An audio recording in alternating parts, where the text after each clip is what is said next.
बहुत से पक्षी रहा करते थे। उसी जंगल में बरगद के पेड़ पर टुनटुनी का ससुराल था। जिस दिन से टुनटुनी ब्याह कर यहाँ आई थी, उसका एक भी दिन चैन से नहीं गुजरा था। टुनटुनी घर पर रहकर अपने सास ससुर की बहुत सेवा किया करती थी, क्योंकि उसके सास और ससुर बहुत बूढ़े थे। पर टुनटुनी की सास कभी भी टुनटुनी से सीधे मुंह बात नहीं करती थी और हमेशा उसके काम में गलतियाँ निकाला करती थी। अरे बहू, कहाँ हो? कब से चाय मांग रही हूँ। टुनटुनी जल्दी से चाय लेकर आई।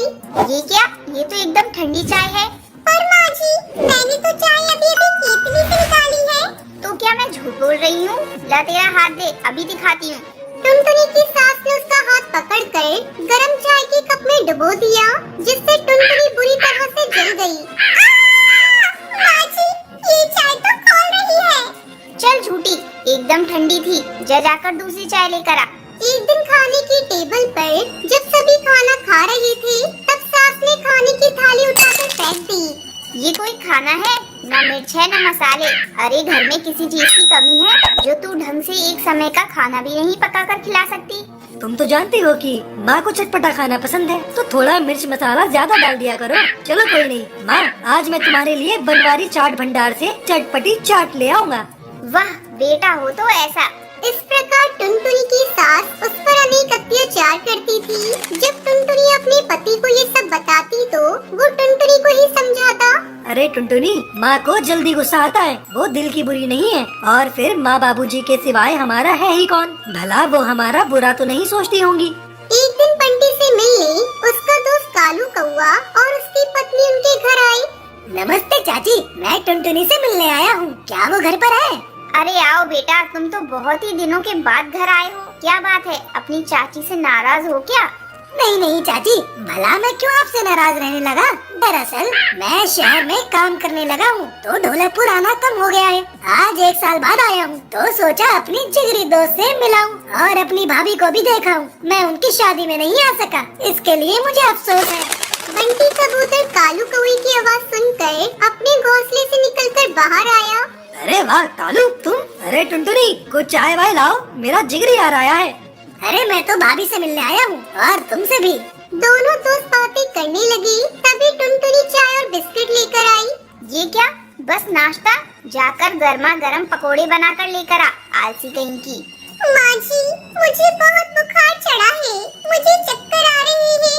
मैं ज्यादा देर खड़ी रहकर किचन में काम नहीं कर पाऊंगी। कोई बात नहीं भाभी, मैं तो बस आपसे मिलने आया था। मुझे चाय नाश्ते की जरूरत नहीं है, जाकर आप आराम कीजिए। अरे बेटा, तुम नहीं जानते इसके रोज के नए नए नाटक रहते हैं। जरा सा काम बता दो तो बीमार पड़ जाती है। जा जाकर पकोड़े और चटनी बनाकर लेकर आ। टुनटुनी को आखिर पकोड़े बनाने जाना पड़ा। कालू की पत्नी भी उसकी मदद करने किचन में चली गई। बहन, मैं तेरा दर्द समझ सकती हूँ। संसार में सभी को अपने हक के लिए स्वयं लड़ना पड़ता है। पकोड़े खा पी कर कालू कौवा की पत्नी वहाँ से चले गए।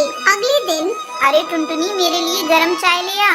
टुनटुनी चाय लेकर आई। लीजिए माँ जी, आपकी चाय। चाय गरम तो है ना? वरना सोच ले, तेरे मुंह पर ही चाय फेंकूंगी। हाँ माँ जी, बहुत गर्म है। आपको यकीन ना हो तो अभी दिखाती हूँ। टुनटुनी ने सास का हाथ पकड़ा और गर्म चाय के कप में डाल दिया। सास चिल्लाने लगी। तूने मेरा हाथ जला दिया। आने दे बंटी को, मैं उसे ये सब जरूर बताऊंगी। शाम को टुनटुनी की सास ने बंटी से उसकी शिकायत की तो वो बोला, माँ चाय गर्म है या नहीं, ये पता लगाने का नया तरीका तुमने ही तो अपनी बहू को सिखाया है। इसमें मैं क्या कर सकता हूँ? अगली सुबह सास बबली ने टुनटुनी को आवाज दी। बहू, कुछ खाने को नाश्ता तो ले आ। टुनटुनी ने तुरंत टेबल पर गर्मा गर्म पकोड़े परोस दिए। सास ने खुशी खुशी पकोड़े मुंह में डाले तो उसका मुंह जल गया। पकोड़ों में इतनी तेज मिर्च मसाले थे कि पूछो ही मत। ये क्या? इतने मिर्च मसाले क्यों डाले हैं? माँ जी, आपने ही तो कहा था मैं फीका खाना पकाती हूँ, इसलिए मैंने चटपटा नाश्ता बनाया है।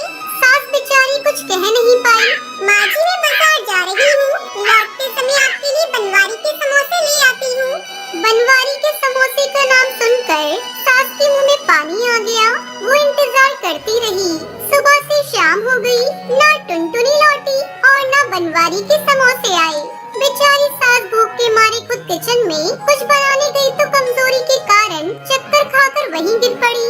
जब टुनटुनी घूम फिर कर लौटी तो देखा सासू माँ किचन में बेहोश पड़ी है।